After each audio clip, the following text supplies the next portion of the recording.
kok bisa gini ya? Ini ada yang salah nih. Aneh banget.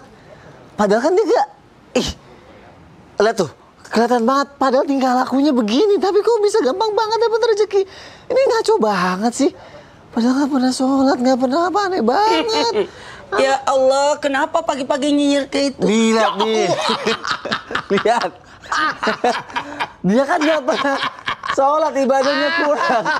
Tapi kok rezekinya lancar banget, aneh kan? Ya Allah, Sony komen aja kayak juri aja. Ya bener, heran. Tak siapin meja nih. Enggak lah, ini Meja heran. komentator nih. Ustadz pasti heran dong, orang yang ibadahnya jarang. Tapi lihat tuh, senyumnya manis, aja adem. Tapi rezekinya Jamaah, banyak. saya tidak mau ikut komennya. Yang jelas, mau tahu nggak? Kenapa? Kita akan bahas hari ini. Apaan? Ada orang nggak salat, kok rezekinya bisa lancar? Nah itu. Iya. Iya, kenapa? Boleh. Kita bahas ya. Jamaah, kita akan bahas dengan tema nggak salat, kok rezekinya lancar? Boleh tuh.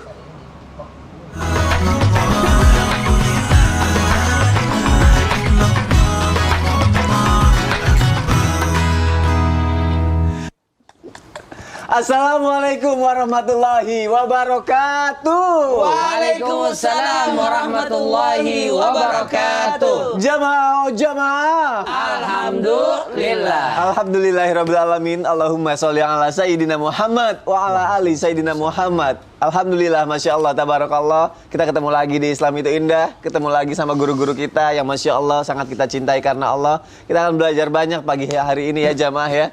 Karena aku masih terheran-heran banget tuh tadi. Ya aneh gitu. Ustadz saya sama Ustadz Bani belum tahu kan? Apa tuh? Ada Saya banyak istighfar. tuh. Ada orang yang udah ibadahnya lancar, ibadahnya bagus, tapi rezekinya nggak lancar. Subhanallah. Ada yang udah dia nggak pernah sholat, nggak pernah apa, tapi rezekinya lancar. Udah yang sholat, tapi rezekinya nggak lancar tuh. Gimana konsepnya dalam hidup bisa kayak gitu?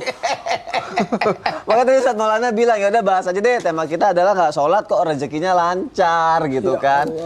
Aneh kak? Apa jangan Ustadz pada biasa ya ngeliat yang kayak gitu ya?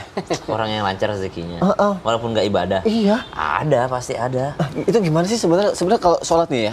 Aku jadi penasaran nih. Patokannya rezeki di dunia itu lancar tuh emang dari sholatnya gitu ya? Oh. Sekarang banyak banget orang yang sholat tapi rezekinya nggak lancar seperti yang tadi aku bilang. Allahu Akbar. Ustadz Syam, coba tolong kasih jawaban Baik, Ustadz. sampai guruku, Ustadz Maulana, Ustadz Bani, Mas Soni, serta guru-guru kami yang dimuliakan Allah Subhanahu wa Ta'ala. Alhamdulillahirabbil alamin wassalatu wassalamu ala asyrafil anbiya'i wal mursalin sayyidina Muhammadin wa ala alihi wa sahbihi ajma'in.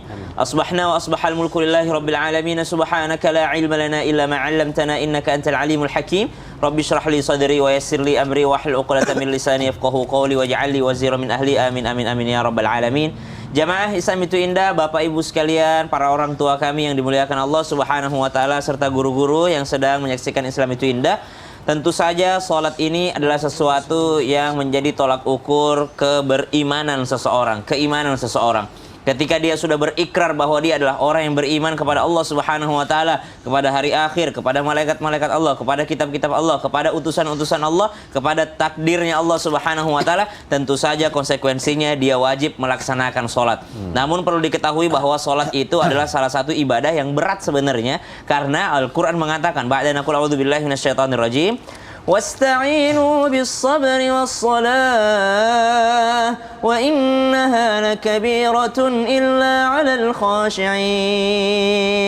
Salat itu berat kecuali bagi orang-orang yang khusyuk. Wa innaha lakabirah. Itu adalah sesuatu yang sangat berat kecuali bagi orang-orang yang khusyuk. Ketika engkau menjauhi kekhusyuan, maka kekhusyuan itu akan menjauhimu, dan itu yang membuat salat itu terasa berat bagi sebahagian orang. Subhanallah. Kalau dikatakan apakah salat itu juga termasuk di antara patokan rezeki? Ternyata ketika Allah Subhanahu wa Ta'ala memberikan kita kesempatan dan izin melaksanakan sholat, subhanallah, dengan sempurna, itu adalah kenikmatan yang luar biasa yang bisa didapatkan di dunia. Kalau kita masih sempat untuk bersujud di bumi manapun kita berada, maka itu adalah rezeki dari Allah Subhanahu wa Ta'ala. Jangan senantiasa mengukur rezeki adalah dengan materi. Ada seorang syekh terjatuh, pingsan, lalu dibawa ke rumah sakit, diberikan oksigen, 3 tabung oksigen. Setelah itu diberikan tagihan, syekh ini menangis, meneteskan air mata. Kata administrasi rumah sakit, ya Allah, kalau nggak sanggup bayar nggak apa-apa wahai syekh, Apa kata beliau? Apakah engkau tidak mengenalku? Saya pemilik gedung ini. Saya menangis bukan karena nggak bisa bayar tagihan. Saya menangis karena baru 3 tabung engkau kasih kepadaku. Aku harus membayar segitu. Allah tiap hari kasih kepadaku, aku nggak pernah bayar. Subhanallah. Maka rezeki itu nggak bisa diukur dengan materi semata. Kenikmatan dalam sholat. Bahkan Nabi SAW bersabda,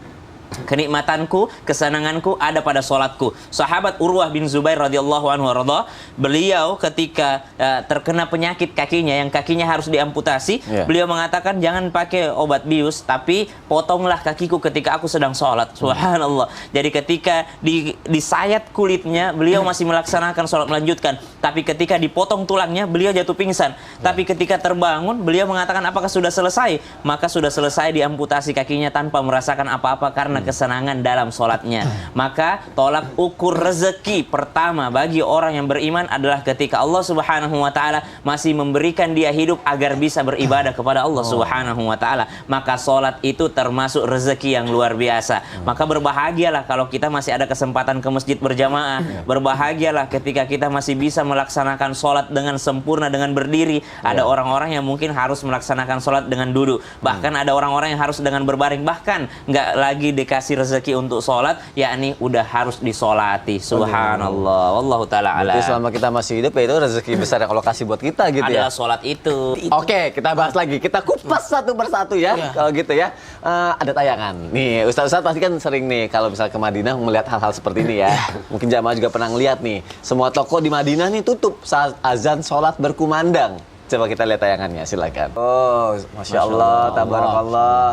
Ustaz Maulana yang sering bolak-balik sana tuh, pasti sering ngeliat yang kayak gitu-gitu juga kan? Iya, sampai aku ngintip loh dalamnya. Ada apa dalamnya? Alhamdulillah luar biasa. Lagi Jualannya, aku kan mau beli, dia tutup. Waduh. Oh, nggak bisa dulu Saya ya, salut, jangan saya dulu. salut. Berarti memang kalau misalnya lagi berdagang apa segala macam, kalau waktunya sholat memang harus ditinggalkan gitu ya. Iya. Tapi kalau kasusnya misalnya ada orang yang kayak segen ngelakuin itu, misal di negara kita ya, segen ngelakuin itu karena dia mungkin lagi meeting sama bosnya, aduh udah azan mau ninggalin, nggak enak tuh. Wah gimana tuh Ustaz Maulana? Oke, saya bahas ya. Ya silakan Ustaz. Ini Ustaz Bani, Masya Allah, bajunya bagus banget.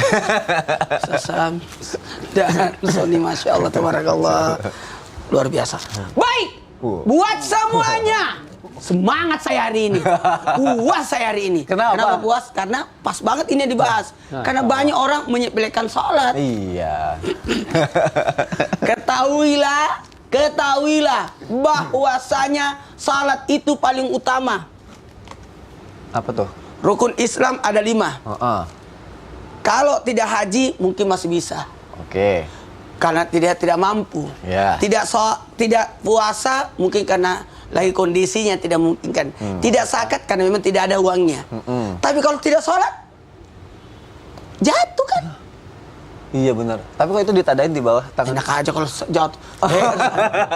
Kan biar berasa.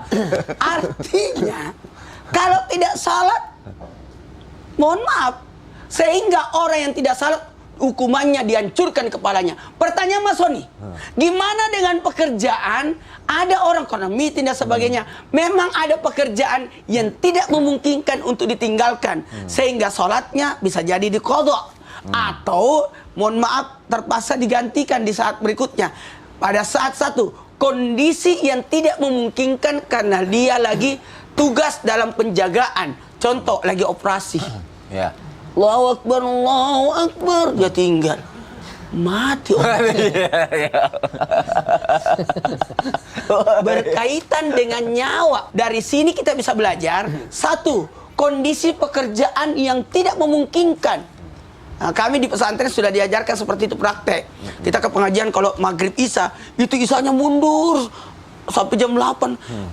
Kenapa? Dan dibiasakan bahwa kalau lagi bahas kitab, bisa jadi mundur sedikit untuk penyelesaian masalah. Karena ini permasalahan belum selesai.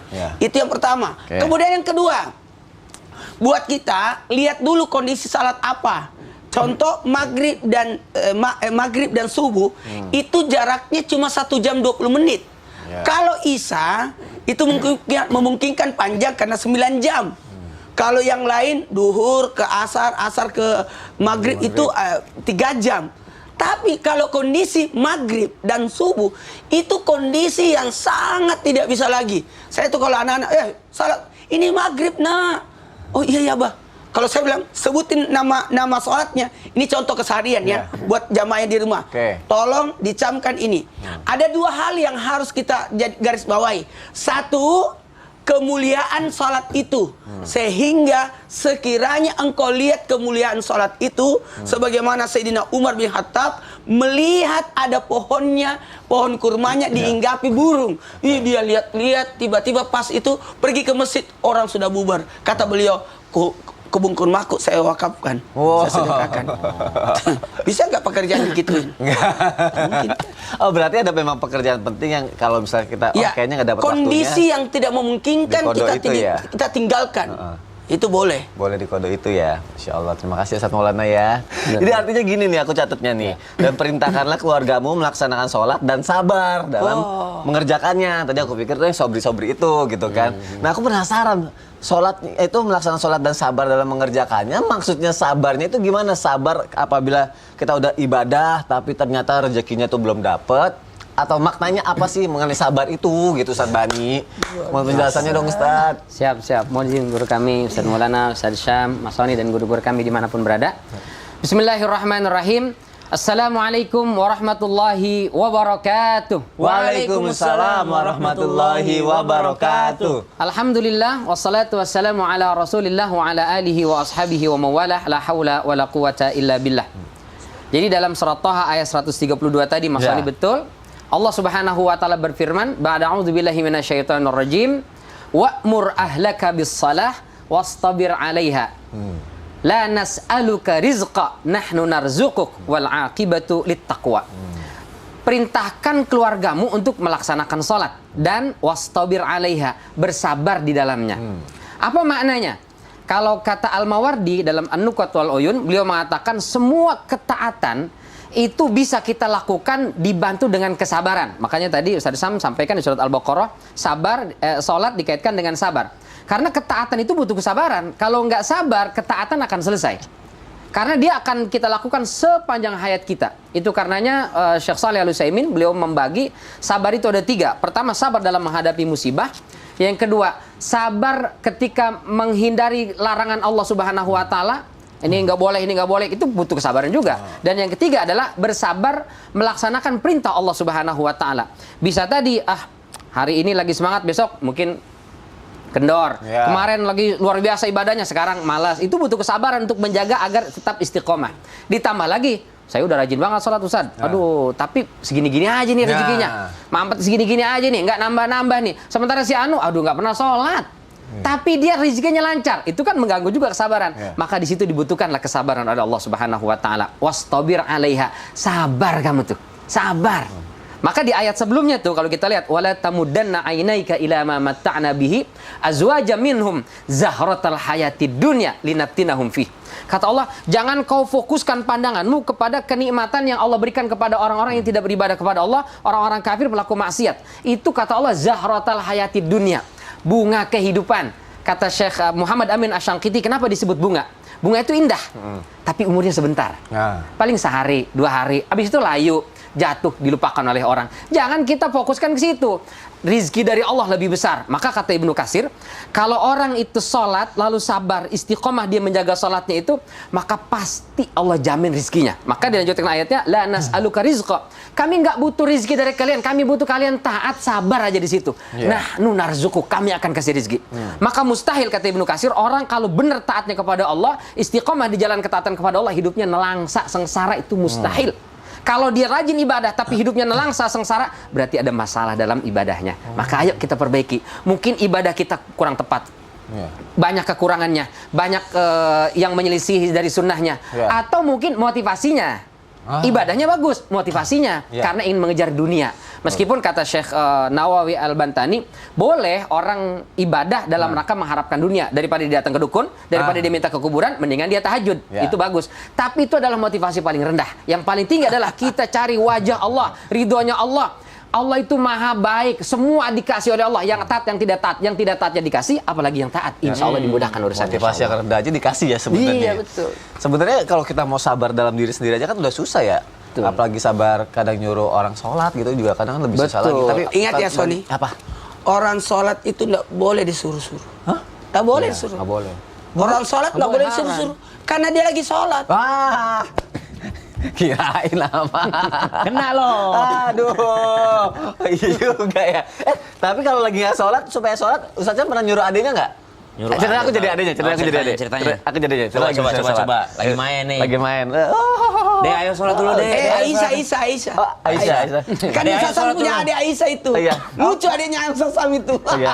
Aisyah. Dek, ayo sholat dulu, Dek. Udah, nanti aja. Nggak mau sholat. Itu jawaban kalau virus ngajakin sholat. Enggak. Mendalami banget kayaknya. Itu kayak gitu kalau. Kagak, bukan. Kalau Abang Ijaz, ayo Dedi sholat kayak Kagak itu gitu. nyontohin. Udah coba jangan kemana-mana terus Iya kan? itu. Kagak acting. Jamaah alhamdulillah acting. Ih, kalau Kakak Ijaz Enggak benar, gitu bukan. ya.